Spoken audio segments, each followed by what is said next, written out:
Video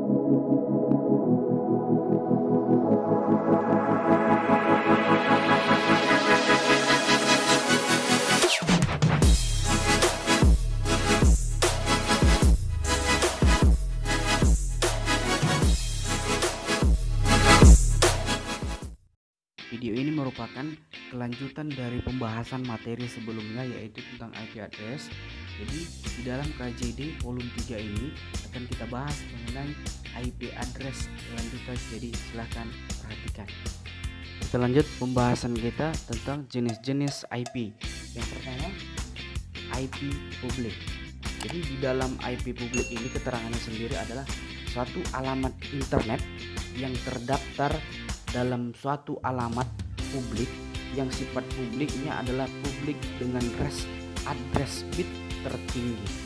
Kemudian IP private adalah kelompok IP address yang dapat dipakai tanpa harus melakukan pendaftaran. Jadi IP address ini hanya dapat digunakan untuk jaringan lokal atau LAN dan tidak dikenal dan diabaikan oleh internet. Alamat ini adalah bersifat unik bagi jaringan lokalnya, tetapi tidak unik bagi jaringan global. Agar IP private ini dapat terkoneksi ke internet, diperlukan peralatan tambahan seperti router dengan fasilitas NAT atau Network Address Translation. Pembahasan kita selanjutnya adalah pembagian kelas di private address. Jadi di dalam private address terdapat 3 kelas, yaitu kelas A, kelas B, dan kelas C. Jadi masing-masing oktetnya, jumlah oktet berbeda, panjangnya juga berbeda, jumlah host yang bisa ditampung juga berbeda. Dan kemudian ini adalah contoh dari kelas A. Jadi di bawah perhatikan ada gambar, itu adalah contoh dari penggunaan oktet pada kelas A.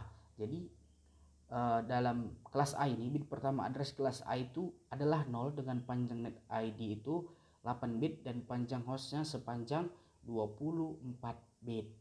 Kemudian masuk ke kelas B, jadi 2 bit IP address kelas B selalu di set 10 sehingga byte pertamanya selalu bernilai 128 sampai dengan 191. Jadi kelas B ini dapat menampung host itu sekitar 65.000 host atau 65.000 server. Kemudian masuk ke kelas C. Jadi jika 3 bit pertama dari IP address adalah 110, address merupakan network kelas C. Network ID terdiri dari 24 bit dan host ID 8 bit sehingga dapat terbentuk sekitar 2 juta network. Contohnya ada di bawah. Jadi kelas C hanya mampu menampung sekitar 256 host. Kemudian ini adalah contoh address khusus yang kemarin ada di kelas D, kemudian kelas E, network address, multicast address, dan terakhir itu ada ini dah broadcast address. Jadi yang ketiga ini ada pada bagian address khusus. Jadi silahkan dibaca. Sekian video pembelajaran hari ini. Jika ada kurang paham silahkan ditanyakan.